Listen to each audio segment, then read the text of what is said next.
අන්දාරද යනවා sir. Licence ඉස්සෙන් තියෙනවද? තියෙනවා සර්. එහෙනම් බහැලා ඉන්නකො දඩකොලයක් තියනවා දෙන්න.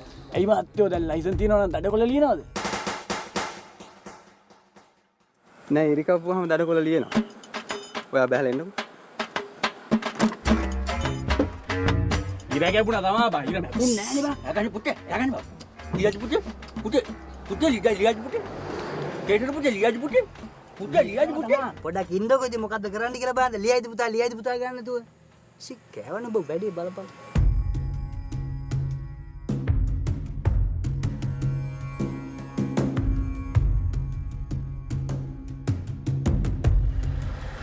පොසොන් පොයට අනුරාධපුරයට ලොකු පිරිසක් එනවා.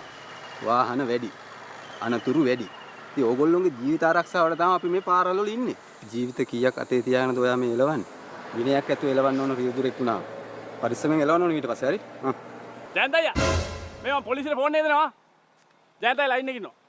ඔන්න ඕකනේ ඔයාලත් එක්ක කරන්න බැරි. බලහන් කොනිලන්ත ලයිසන් එක දෙන්න ඔන්න මෙන්න කියලා තිබ්බේ.